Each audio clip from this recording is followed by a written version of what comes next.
새벽 예배 오신 모든 성도님들을 주님의 이름으로 환영하고 축복합니다. 오늘은 2021년 2월 17일 누가복음 15장 1절에서 10절의 말씀을 가지고 그 크신 하나님의 사랑이라는 제목으로 하나님 말씀을 나누겠습니다. 먼저 성경 봉독해 드리겠습니다.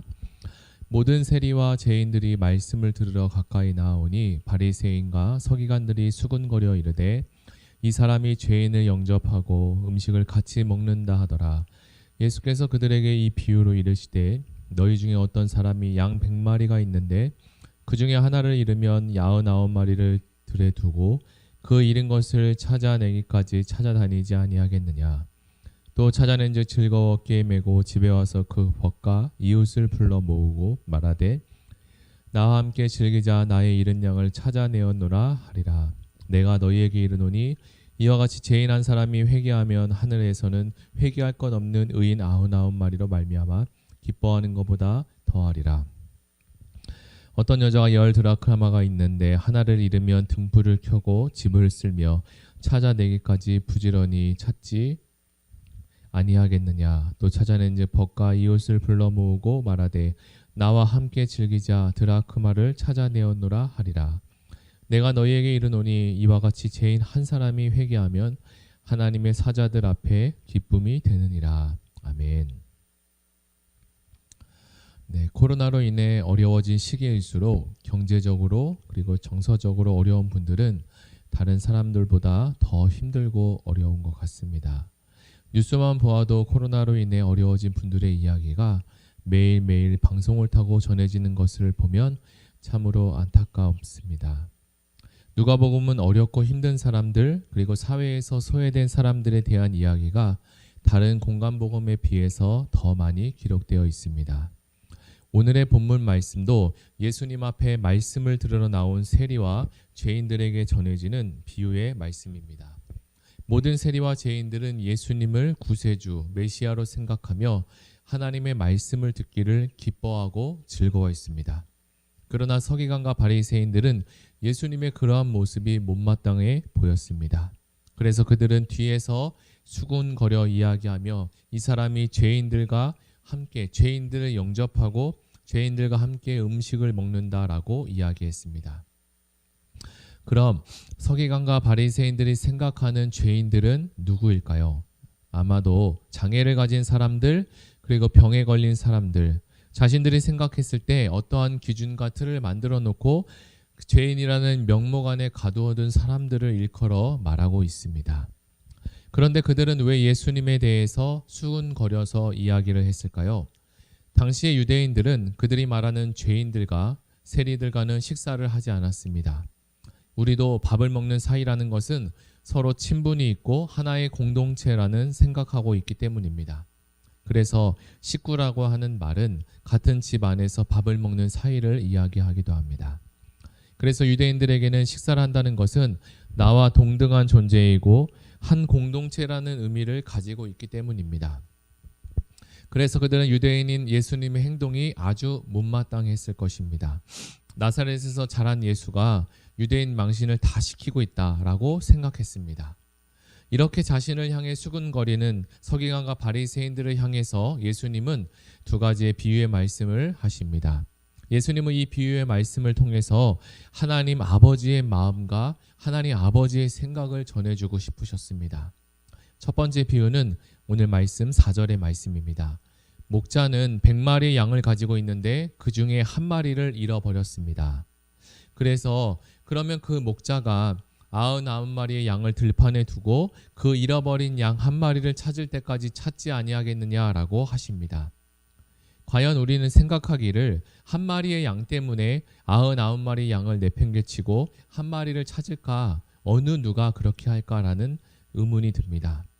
그러나 이 100마리의 양떼, 이 정도의 양떼를 돌보는 목자는 혼자서 이 100마리의 양떼를 돌보진 않습니다.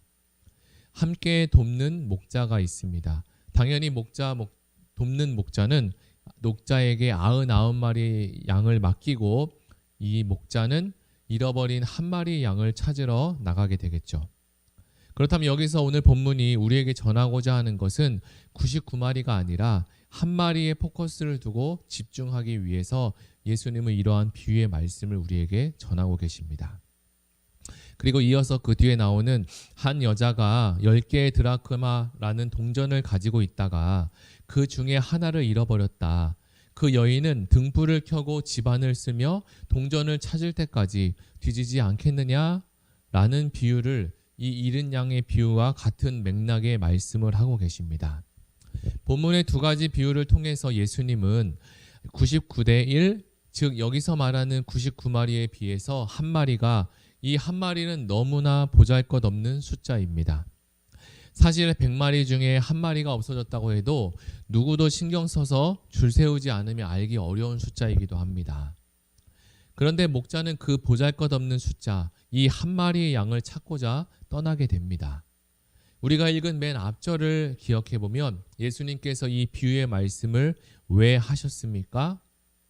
자신이 모든 세리와 죄인들과 함께 식사를 하고 있는 모습을 서기관과 바리새인들이 보면서 수근거렸기 때문입니다. 예수님은 이 수근거리는 그들을 향해서 이 비유의 말씀을 전하셨던 겁니다. 서기관과 바리새인들이 보기에 세리와 죄인들은 잃어버린 양 한 마리와 같이 별 볼 일 없는 존재일 수도 있습니다. 그러나 위에서 이 비유는 하나님 아버지의 마음과 생각을 전하기 위해서 비유의 말씀을 하셨다고 이야기했습니다. 만약 여러분의 자녀 중 하나가 놀이동산에 갔다가 잃어버렸다고 생각을 해봅시다. 이 아이를 찾을 때까지 식사도 못하고 잠도 자지 못하고 찾고 계속 찾지 않겠습니까? 언제까지 그 잃어버린 자녀를 찾을 수 있을까요? 아마 찾을 때까지 계속 찾을 것입니다. 얼마 전까지만 해도 평택에서 잃어버린 딸 현수막에 늘 걸려있는 송혜희 씨를 보았습니다. 그의 아버지는 21년 동안 잃어버린 딸을 찾고 있다는 그 뉴스를 보게 되었는데요. 아버지는 딸을 찾기 위해 늘 전단지를 돌리고 현수막을 걸고 있었습니다. 그 시간이 무려 21년이라는 시간이 지났다고 합니다. 딸을 헤매는 동안 운영하고 있던 축사를 남부럽지 않았던 재산은 다 사라지게 되었고 딸을 찾아 나서는 동안 심장병과 우울증이 겹친 송 씨의 아내는 2007년 딸의 전단지를 품에 안고 극단적인 선택을 하기도 했다고 합니다. 이것이 잃어버린 자식을 향한 아버지의 마음이 아닐까 생각합니다. 다시 본문으로 돌아가 5절을 보겠습니다. 목자는 잃은 양을 찾아낸 즉 즐거워서 어깨에 메고 왔다고 합니다. 양을 찾은 목자의 모습은 어땠을까요? 아마 신사적인 모습은 아니었고 상처가 나고 손과 발에 먼지가 가득했을 것입니다. 그리고 목자를 잃은 양의 상태도 마찬가지입니다. 목자를 잃은 양은 아무것도 먹지 못하고 자지도 못하고 몰골이 상접했을 것입니다. 왜냐하면 양들은 몇 가지 조건이 충족되지 않으면 절대 눕지 않고 잠을 자지 않는다고 하는데요. 양은 엄청 예민한 동물 중에 하나라고 합니다. 첫 번째 조건은 양이 생각했을 때 안전해야 한다고 생각이 되고 그 다음에 해충이 있어서도 안 되고 배가 불러야 그때서야 비로소 양은 눕고 잠을 잔다고 합니다. 목자는 이러한 모습을 하고 있는 양의 모습을 발견했습니다.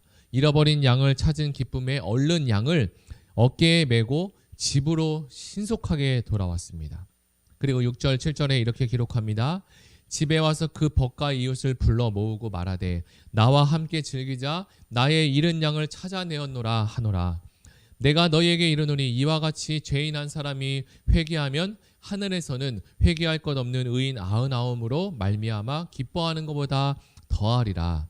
아멘. 예수님은 이제 결론의 말씀을 하십니다. 어깨에 메고 온 양과 함께 집에 도착한 후 친구를 불러 그리고 이웃을 불러 함께 즐기자고 합니다. 이 모습은 바로 앞에 있었던 1절과 2절에 나오는 모든 세리와 죄인들과 함께 식사하고 있는 예수님의 모습과 함께 겹쳐지고 있다고 볼 수 있습니다.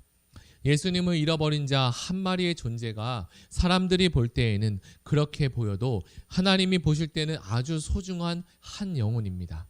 그리고 잃어버린 자를 찾고 그때서야 비로소 잔치를 베풀고 식사를 할 수 있다고 말씀하십니다. 사랑하는 성도 여러분, 여러분이 여러분을 보실 때 미미한 존재로, 연약한 존재로, 또는 별 볼 일 없는 존재로 보이기도 하십니까? 절대 그렇지 않습니다. 하나님은 99마리의 양과 동일하게 저와 여러분을 귀하고 소중한 존재로 생각하십니다. 그리고 하나님은 우리를 무조건적으로 사랑하십니다. 세상은 사람의 조건을 보고 사랑하고 판단하고, 하나님은 여러분이 가지고 있는 장점을 아시고 단점을 있는 그대로 받아주시는 분입니다. 하나님은 여러분의 장점을 칭찬하시고 단점에 대해서 미워하거나 채찍질하지 않으십니다. 우리 모든 성도님들이 하나님이 주시는 무조건적인 그 사랑을 알고 누리시기를 바라고, 자기 자신을 볼 때에도 하나님이 우리를 사랑하신 그 무조건적인 사랑과 그 사랑의 눈과 그 기준으로 자기 자신을 보았으면 좋겠습니다. 그리고 그렇게 되면 이제 다른 사람을 볼 때에도 다른 사람의 장점을 알고 그리고 단점을 인정하고 사랑하는 성도님이 되시기를 예수님의 이름으로 축복합니다. 이제 말씀을 정리해 보겠습니다. 내가 나를 볼 때, 그리고 남이 나를 볼 때에도 별 볼 일 없어 보인다 해도 사랑의 하나님은 그분의 시각으로 한 사람이 정말 소중하게 생각하십니다. 그리고 하나님의 입장에서 잃어버린 내가 돌아와야 하나님의 나라는 더 풍성하고 잔치가 열리고 또 식사도 할 수 있는 그런 아름다운 교제의 장이 열리는 것을 우리는 보게 되었습니다. 오늘 말씀을 통해서 하나님의 크신 사랑을 알고 깨닫는 시간이 되시기를 예수님의 이름으로 축복하고 소망합니다. 우리 이제 들은 말씀을 생각하며 잠시 기도하겠습니다. 사랑의 하나님, 감사드립니다. 하나님의 사랑이 우리가 생각하는 것과는 다르다는 것을 알게 되었습니다. 사람은 사람을 사랑하고 대할 때 조건을 보며 그 조건이 충족되지 않으면 미워하고 싫어하고 그리고 그를 고치려고도 합니다. 그러나 하나님의 사랑을 무조건적인 사랑으로 우리를 있는 그대로의 모습으로 사랑해 주시고 인정해 주시는 사랑의 하나님임을 우리가 알게 되었습니다. 우리도 하나님의 사랑을 알고 그 사랑으로 살아가는 하루가 되게 하여 주시옵소서. 교회에서 진행되는 성경 통독과 열심히 만난 기도회를 통해서 성도님들이 하나님과 더 가까이 되어지고 친밀해지는 시간이 되게 하여 주시옵소서. 우리 다 같이 기도하겠습니다. 사랑의 하나님, 감사합니다. 오늘 이 누가복음 말씀을 통해서 하나님께서 죄인들과 그리고 모든 세리들과 함께 식사와 또 교제를 하고 하나님 말씀을 전하시는 것을 보았습니다.